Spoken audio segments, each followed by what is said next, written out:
Sin duda, la clásica actividad que todos tenemos en mente cuando pensamos en evaluar un curso online es la realización de un cuestionario por parte de los alumnos.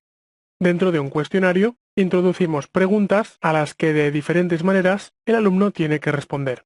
Por ejemplo, dentro del tema número 2, voy a crear una actividad llamada cuestionario. Al crear un cuestionario, deberé introducir primero los datos generales de este cuestionario y a continuación las preguntas que lo componen. En nombre, introduciré el título del cuestionario. Primer cuestionario del curso. En introducción, rellena este cuestionario para una evaluación inicial.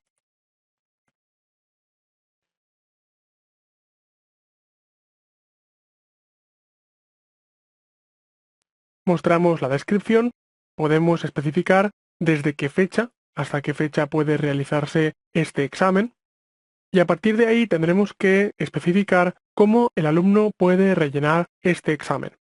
Por ejemplo, podemos especificar si el alumno dispone de un límite concreto de realización del formulario. Esto quiere decir que, por defecto, el formulario no tiene límite de intentos. Un alumno que lo realice y obtenga una puntuación baja puede volver a repetir el examen para subir la nota. Podemos también limitar una serie de intentos definidos de repetición. Por ejemplo, si introducimos un solo intento, el alumno podrá rellenar una única vez el cuestionario.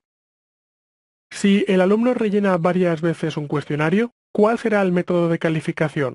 Por defecto, le asignaremos la calificación más alta que haya obtenido.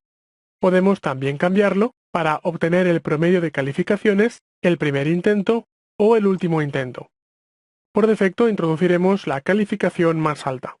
En orden de las preguntas, podremos especificar si el orden de las preguntas debe ser tal y como se muestre al crear y editar un formulario o serán presentadas al azar. Podremos especificar si crearemos una página nueva ante cada pregunta que se le presente al alumno o cada página contendrá 2 preguntas, 3 preguntas y así hasta el número de preguntas que deseemos.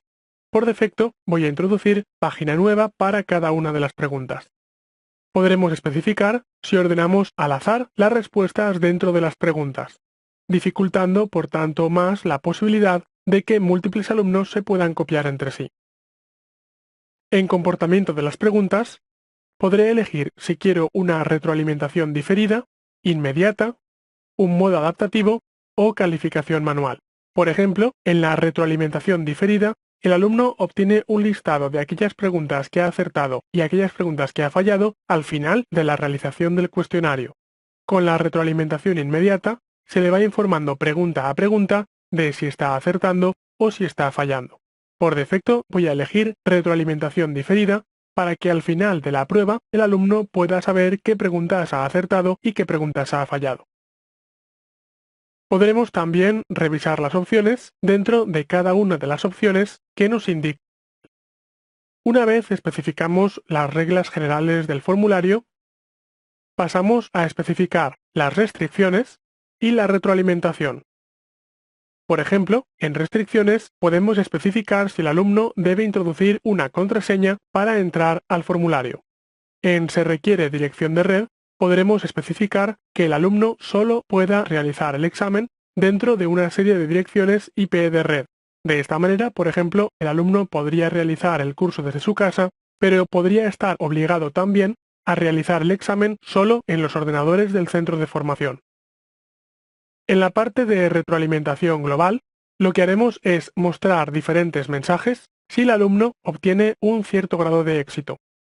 Por ejemplo, si el alumno obtiene un 100% de la puntuación, pondremos un mensaje como por ejemplo, perfecto.